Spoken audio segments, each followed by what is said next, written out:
Level up patrol na! Level up patrol na! Level up patrol na!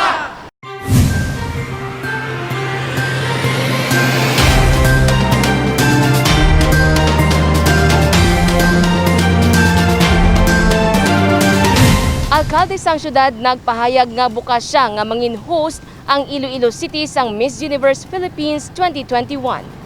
Sa pagdaog ni Rabia Mateo bilang Miss Universe Philippines 2020, nabuhi ang hambalanon tuhoy sa pagpatigayon sini nga kompetisyon sa syudad sang Iloilo sa 2021. Bukas ang alkalde sa sini nga ideya. Para sa iya, oportunidad ini nga ipakita ang pagbalik sa normal sang pangabuhi sa syudad nga naapektuhan bangod sang COVID-19. You know, I am very open for that because kung parehas sa Baguio, because ato dito ang Miss Universe, kadako sang nabulig sa tourism sang Baguio, no? Kung diri sa ato, then ma-showcase naton ang mga tourist destinations naton, mga pagkaon naton, and we can show to them nga amat-amat nag-normalize ng Iloilo City. Isa sa mga lugar nga nakit-an sinimangin venue sang Miss Universe Philippines 2021 amo ang iconic nga Iloilo Convention Center.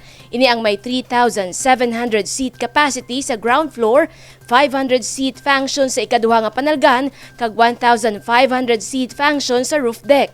Sarang man mabutang ang iban nga aktibidad sa Iloilo River Esplanade, labi pa nga pagapahamtangan ini sang green tunnels. Luyag man sang alkalde nga i-promote ang iban pa nga mga tourist destinations sa syudad, kalakip na ang mga saboroso nga pagkaon sa Iloilo City. If the organizers of the Miss Iloilo will vie for the destination nga diri ibutang sa masunod nga tuig, I will support them. Ang venue nga pwede naton diri amo ang aton nga convention center, no? I think available ina, and we will be able to showcase ang iconic nga architecture dira. Dason may iban kita nga mga programs pwede ta mabutang sa mga esplanade nga ginpaobrama naton sang upod sa kay Senator Drilon, no? Kag may mga ginaplano pa dira nga iban nga ibutang nga mga green tunnels para nga magnami pagid dira. Samtang ginahitso pa kung saan umagabalik sa Iloilo si Rabia Mateo. Plano sang alkalde hatagan ini sang mayor's citation bangod sang kadungganan nga gindala para sa syudad. Miss Iloilo 2020 organizer nagpahayag nga nakitaan nga daan sang potensyal si Rabia Mateo sang iniuna nga nagsabak sa pageant. Miss Iloilo 2020 ang pinakauna nga pageant ni Rabia Mateo. Isa siya sa 11 ka mga kandidata para sa corona nga iya natigayon makuha. Para sa organizer, diri pa lang nakitaan na sang potensyal si Rabia. Positive gidya kami na dapat madaog gidya ang kandidata kay what's the use nga batuno mo isa ka organization kung hindi ka man lang magdaog. So dapat first and foremost dapat yun ay positive ka madaog gid. Nakita namon ang potential gid ni ni Rabia. She was determined to win. The passion to become a beauty queen. Gani bugal sa mga organizer ang pagdaog ni Rabia bilang Miss Universe Philippines 2020. Ilabi pa nga hindi nangin mahapos ang ginagyan sini antes nakuha ang corona. Basically, Aces and Queens trained her on her pasarela, walking, hair and makeup, and fitness and Q&A. Aside from the Aces and Queens, ang Q&A niya, ginatuduan siya ni Doc Jasper Bihar. You know, she calls Jasper every time na they have a chance. Like si Doc is also busy with his studies. So, gingaan niya ng chance kung may chance si Rabia man lang nga makapamangkot or mag-coaching sila, they do it almost every night. Madamo ang nagdayaw kag nalipay sa kadalagan ni Rabia. Apang mayara man sa mga nabaton nga kritisismo ang dalaga. Gani mensahe nila kay Rabia. Basically, what we want to do is to stay positive because we know that Rabia has the capability and good chance to win in the Miss Universe pageant. So, I don't want negativity. I always tell her, Rab, we always have to think positive. Don't even think about the bashers at all. Don't answer them. It's better to be silent. Kasi if she will answer, or if I will answer also, we will defeat the purpose. Low-key. Rabia, Miss Universe Philippines ka na. No? Hindi ka gid magkalipat ng pangamuyo. Give your best. Parehas pala pag-start mo gid from day one, ang passion, ang determination na magdaog. And, kinalan hard, ubrahon mo gid sa maayo. Ang tanan-tanan nga the best ihatag mo, pag ma-inspire ka, nga ay, daugon ko gid niya kay para gid niya sa sa ako nga mga kapwa Filipinos, especially nga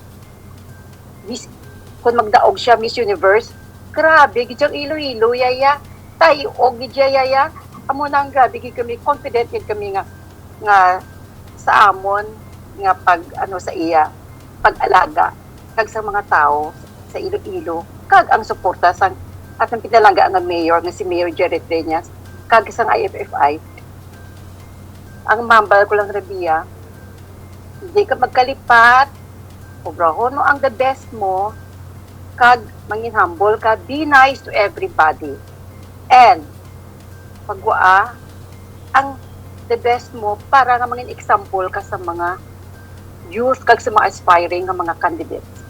Sa subong, ginahandaan na ang homecoming sang Ilongga Beauty Queen. Jennifer Garcia Hernandez para sa Level Up Patrol. Ilonggo singer nga si J.M. Bales bugal ang pagkanta sang Magandang Dilag, official soundtrack sang swimsuit competition sa Miss Universe Philippines 2020. Magandang dilag. Magandang dilag. Ginkakibot sang Ilonggo artist na si J.M. Bales nga siya ang ginhatagan sang kahigayunan nga magkanta sang trending soundtrack sang swimsuit competition sa Miss Universe Philippines 2020. Ang ambahanon nga Magandang Dilag ang panibago nga single nga iya gin-release. Ang ambahanon gin-compose ni Kiko Salazar kag siya ang napilian nga magkanta. Wala siya naglaom nga magustuhan sang netizens ang Magandang Dilag nga halad niya para sa Diyos kag pamilya.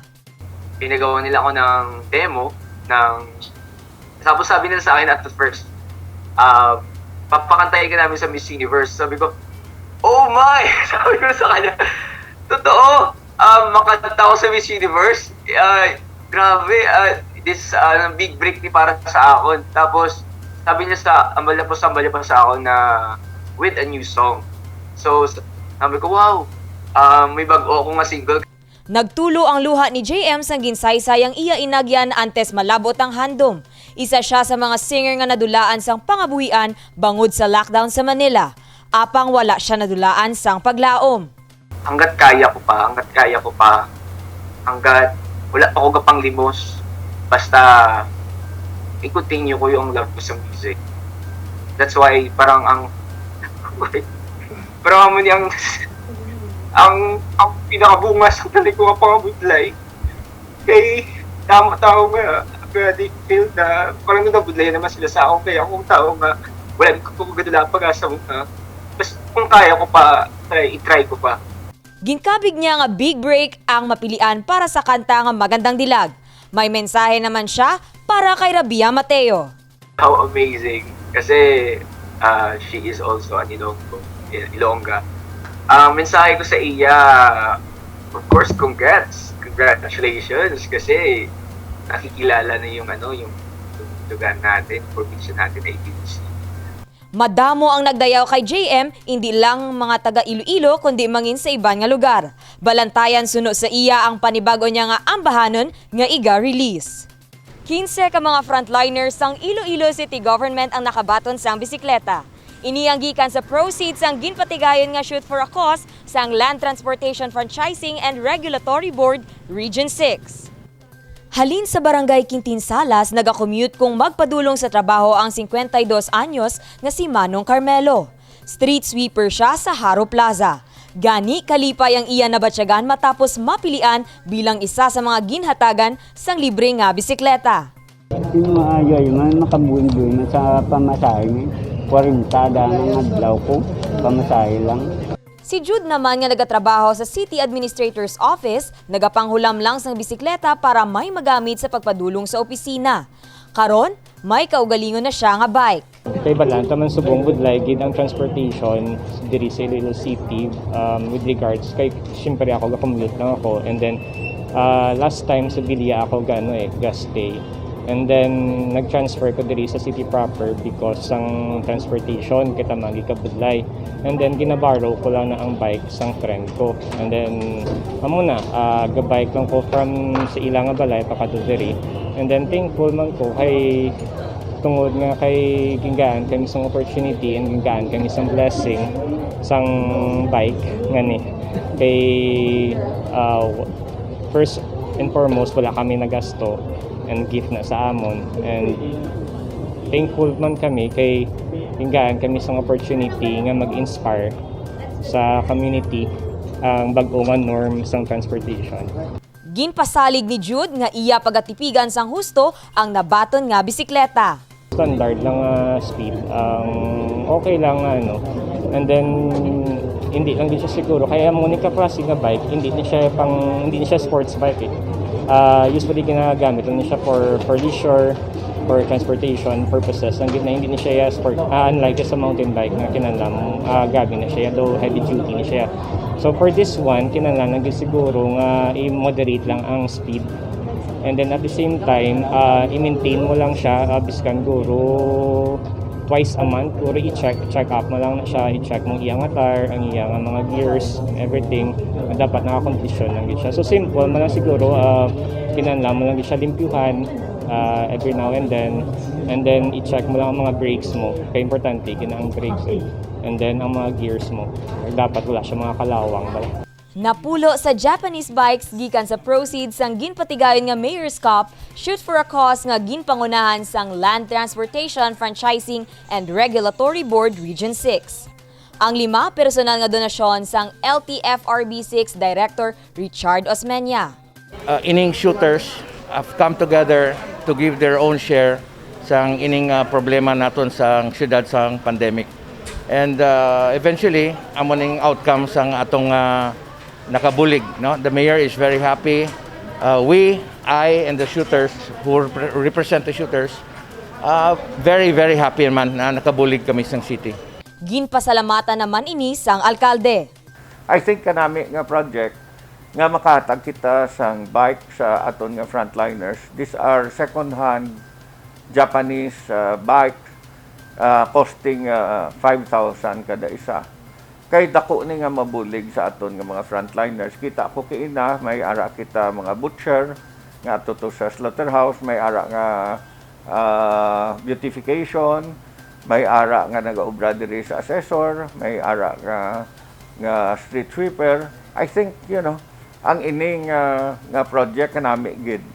And if there are other kind-hearted individuals diri sa aton sa syudad, amo ning isa kadako nga project nga pwede ninyo mabuligan because kung makahatag kita sang isa ka bike sa isa ka frontliner, mahatagan naton sila means of transportation nga mausar gid nila, especially during this pandemic. Magluwa sa bisikleta, naghatag man sang 1 million worth nga personal protective equipment kag alcohol ang LTFRB. Day raffles para sa Level Up Patrol.